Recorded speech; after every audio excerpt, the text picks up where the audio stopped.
Hello friends, welcome to my channel. So the US market has ended negative in the last 1 week and the overall trend does get impacted. So let us see what has happened in the last 1 week and what will probably happen going forward. And I'll welcome you all to another session of USA Weekly Market Report series, and let's see what has happened and what will probably happen. Now, on one side, the geopolitical crisis or geopolitical tension plus I would say the global natural environment. These two things are the biggest threat, obviously. So, but instead of that, the market is showing some very good resilience. I mean, 200, 300 point of correction may be big for an intraday trader, but if you are looking at the overall trend and the overall context, if you are looking at, it's very positive, and I would say it's very strong. Apart from that, we have some company specific news, so I'm not going into that unless there is something which will impact the market. Then US files first ever charges against Chinese fentanyl manufacturers. So I don't know how many companies we do have.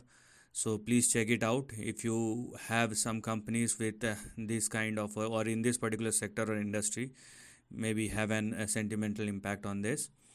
Then Mark Zuckerberg brawl could bring in over $1 billion, be biggest fight in the history of the world.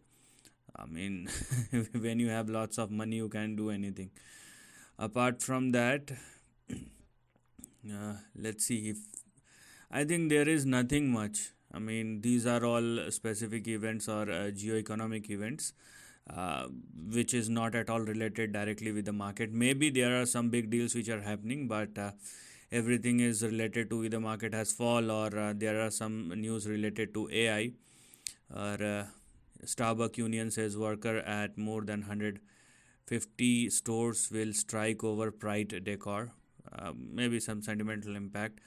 Bitcoin briefly rises above $31,000 to the highest level in more than a year to cap the week. Now, the one thing which I have observed in the crypto market, and here I'm specifically talking about the Bitcoin.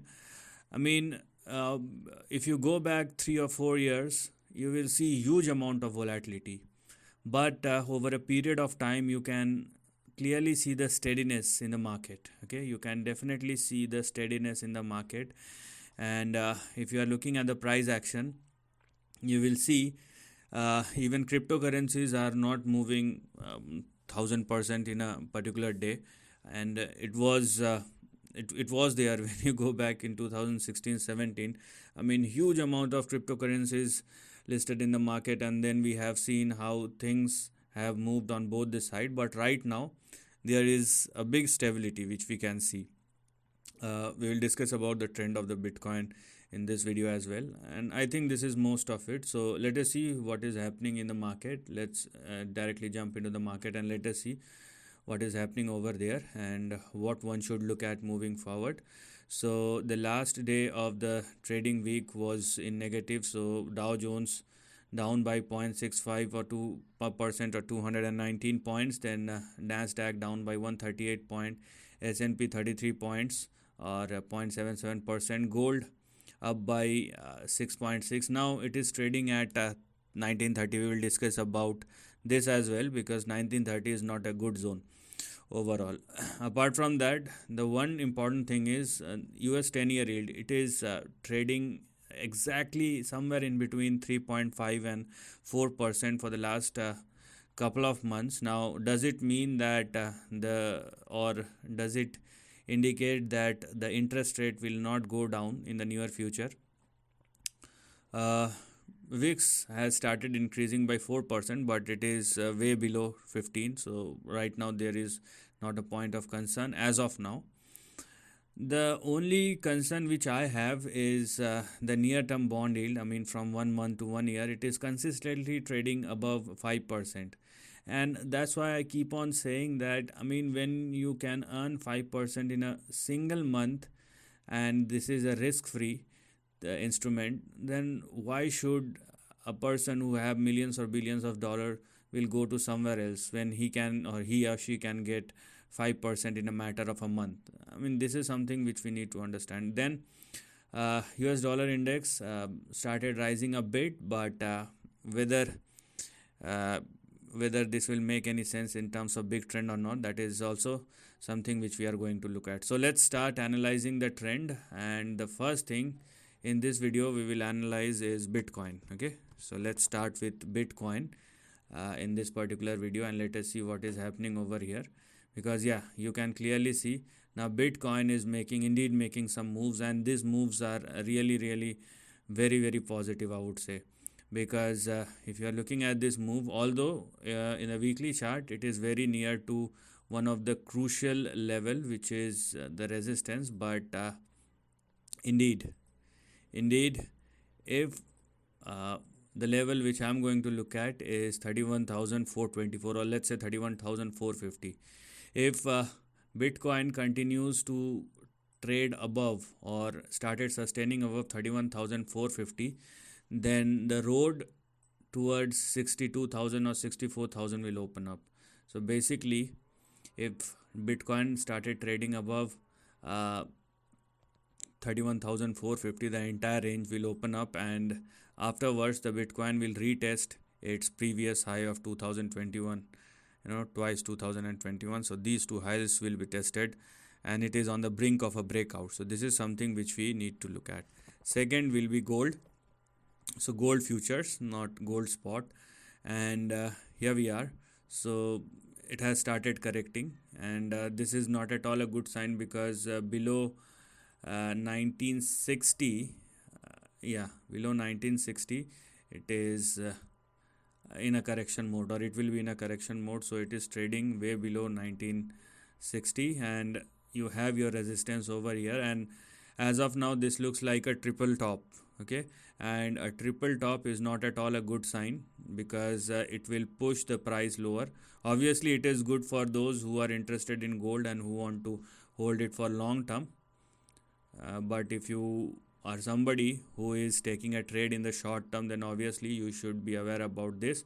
So now gold futures is moving towards 1888, and the next support will be 1815. So these are the next two supports which one should look at. Overall we have 2081 as our resistance on the upside. So this is how things looks like. Otherwise, if gold futures started trading below 1815, then the correction will be a much bigger one or a deeper one, in which case gold will take its support somewhere in between 1566 and 1590. So this is something which we are going to look at moving forward as far as gold futures is concerned, and that's where you need to take this correction very seriously. As of now, there are two important support level which I have explained to you. So focus on these two support level, and let us see whether gold futures are holding or is holding above or somewhere near to this support level. The next will be dollar index, because dollar index started rising again, and here we can see how dollar index started moving higher. And does it mean anything? As of now it does not mean anything. I'm saying as of now with an extra caution, because if there is a breakout, then you will see a sharp rise. So for the time being it may swing up to 104, but if it surpasses 104 and swings like this, then you will definitely see a big trend, or you will definitely see a big price action going forward. So right now we have our target and resistance at 104, and we have our support and stop loss at 101 and 100 on the downside. So actually this is a range bound trading action, and we have to see how things will work out. Yes, the good thing or the good news will I would say, when the market will get impacted, and we can say the dollar index is giving us a good news, that's a time when dollar started trading below 100. Once that happen, or if there is a breakdown below 100.8, you will see market will start rejoicing it, because afterwards you will see a big slide in the dollar price. So that is also something which we are going to look at moving forward. Okay, so this is something which we are going to look at. Now let's jump into the equity indices, and let us see what's happening over there. Now this is the price chart of Dow Jones, and if you focus on this chart closely, what I can see, this is my view, it may not be your view, but this is what I can see, is an inverted head and shoulder kind of pattern.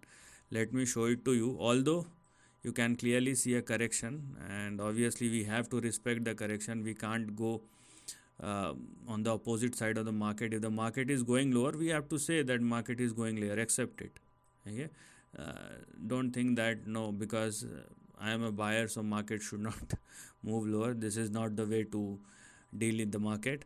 Now as far as the support is concerned, for Dow Jones we have 32,621, and on the upside we have 32,300 and 34,618. This is how the current range looks like. But what I have just said, what I am looking at is an inverted head and shoulder. So let me show it to you what I am talking about. So here we are. This is the head, sorry, beg your pardon, this is the shoulder, and then we have this head. Okay, I think now it is getting clear what I'm talking about. And then this is the third move. So once Dow Jones started trading above 34,618, 620, you will see the real big deal, and this is a very good sign. Although the correction is going on, but if you are looking at the overall trend, and more specifically if Dow Jones don't fall below 32,620, you will definitely see a big price action once it is started trading above 34,320 the least, and big price action will happen after 34,620. Okay, now let's talk about NASDAQ. Okay, NASDAQ, here we are. Although last Friday was a red day for the overall market, but it does not impact, or it has no impact on the overall trend, because it's as of now it looks like a profit taking, just a simple profit taking. And the levels which we are going to look at for Dow Jones, for beg your pardon, for NASDAQ. So if NASDAQ continues to sustain above 13,220, then the uptrend is actually on, and you can clearly see how beautiful the breakout is, and how swiftly or how clean this chart is, the price chart of NASDAQ. And if it continues to, or if NASDAQ continues to sustain above 13,220, then this is a breakout, and the levels which we are going to look at will be 14,666, and it will definitely move towards 16,000 as far as the chart of NASDAQ is concerned. Simultaneously, if you are looking at the S&P 500, where we can see the cumulative impact. Now Dow Jones may give you a short-term correction, but it is not, or it does not have any impact on the overall trend, because last week there are clear breakout in all the indices, but this week there are some sort of correction, or last week was a corrective week or profit taking week, but as you can see, there is no change in the trend. So until and unless the trend changes, if there is a price correction, I will say price correction.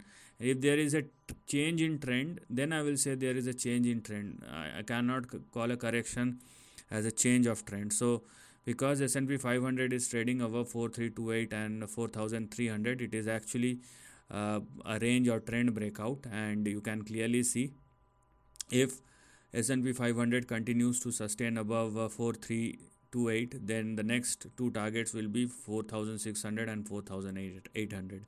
So overall the structure of the market is very good, although we can see some sort of correction in gold. And when we are talking about Bitcoin, even Bitcoin started performing, or Bitcoin is on the verge of a breakout. That's also something which we need to observe, at least, because when Bitcoin started moving higher, so it simply means there is a risk on trade that is going on in the overall market. And that's where we can see that stocks which we have called, in the last rally, we have called them as a pump or dump, or short squeeze, or whatever term you want to use. Those stocks started moving higher. So there is indeed a risk on trade, even if it is not visible on the overall market. But yes, there is a risk on trade which is going on, and the overall health of the market is very good. There is a short term price correction which is going on, so let's consider this as a price correction. Unless there is a big trend breakdown, then we will change our view accordingly. So this is the end of the video. Thanks for watching.